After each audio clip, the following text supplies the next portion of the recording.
Everyone, welcome back to our mini blog. Good morning তোমাদের সবাইকে। সকাল সকাল ঘুম থেকে উঠে পড়েছি, আর উঠেই কিন্তু সকালের ব্রেকফাস্ট বানাতে চলে এসেছি।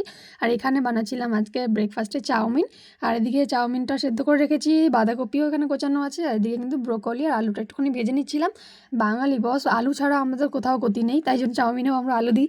তো আলুটা একটু হালকা করে ভেজে নিয়েছিলাম, তারপরে কিন্তু ব্রোকলিগুলো দিয়ে দিয়েছিলাম। আর নিশ্চয়ই ভাবছো যে চাউমিন করছি, ডিম পেঁয়াজ কোথায়? আর আজকে চাউমিনটা কিন্তু নিরামিষ করছিলাম, যেহেতু কালকে একাদশী, সেই কারণে আজকে আমি ভিডিওটা করছিলাম কিন্তু রবিবারে, আর একাদশী হচ্ছে সোমবারে। তো আজকে তোমরা ভিডিওটা সোমবারেই দেখতে পাবে সকালে।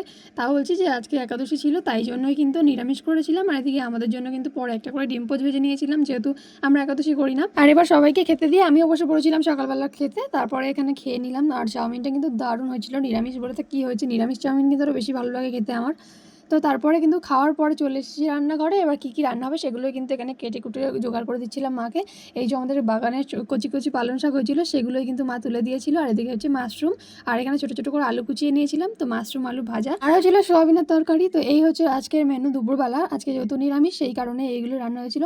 আর মাকে এদিকে সমস্ত কিছু গুছিয়ে গাছিয়ে দিয়ে আমি ঘরে চলে গেছিলাম তোমাদের জন্য একটা অন্যরকম ভিডিও বানানোর জন্য। এসে দেখি মায়ের অনেকটাই রান্না হয়ে গেছে। এদিকে আমি চলে আসি, এসে আমি একটু মাথায় তেল দিয়ে নিচ্ছিলাম। অনেকদিন মাথায় তেল দেওয়া হয় না, জম্পেশ করে মাথায় তেল দিয়ে নিলাম। তারপরে এবার সোজা চলে যাবো স্নান করতে। আর স্নান করে আমি চলে এসেছি। এসে এবার কিন্তু আমি যাবো আমার গপুকে পুজো দিতে, মানে ওকেও স্নান করাতে যাব। আমার এই যে গাঁদা ফুল গাছটা দেখো, সবে নতুন এই প্রথম ফুল ফুটেছে। এখান থেকে একটা গাঁদা ফুল ছিঁড়ে নিলাম আমার গপুর জন্য। আর এই যে আমি ফাইনালি আমার গপুর কাছে চলে এসেছি।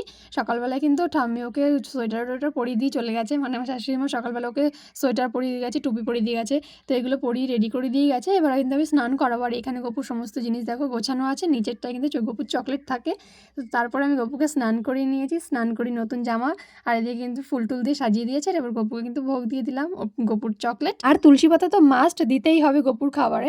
তারপর গপুকে খাইয়ে আমি নিজেও চলে আসি খেতে দুপুরবেলা। তারপরে দুপুরবেলা খাওয়া দাওয়া করে একটুখানি ভাত ঘুম দিয়ে চোখ মুখ ফুলিয়ে কিন্তু বিকেলবেলা চলে আসলাম ছাদে। ছাদে এসে পরিবেশটা বেশ ভালো লাগছিল, মানে ওয়েদারটা। এখন 4:30 মতো বাজে, কিন্তু চারিদিকে অন্ধকার অন্ধকার মতো একটু হয়ে গেছিলো, যেহেতু শীতের বেলা। আর ছাদে আমার গপুর ড্রেসগুলো স্নান করে ওকে মেলে দিয়ে গেছিলাম। আর এখানটায় মা কিন্তু ছাদের উপর কয়েকটা ধান, মানে কতগুলো ধান মেলে দেওয়া ছিল, সেগুলোই বস্তায় ভরছিল। আর এইদিকে দেখো চাঁদ মামা অলরেডি উঁকি মারতে শুরুও করে দিয়েছে। আর এই যে আমরা দেখো অ্যালোভেরা গাছগুলোতে 3টে অ্যালোভেরা গাছে কিন্তু ফুল ফুটেছে। এই নিয়ে তো অন্য একটা ভিডিও করেছি, আশা করি তোমরা দেখেছো। যারা যারা দেখোনি ঝটপট গিয়ে দেখে আসো। আর আছে চেরি গাছটা ওই সাইডে রিপোর্ট করা ছিল।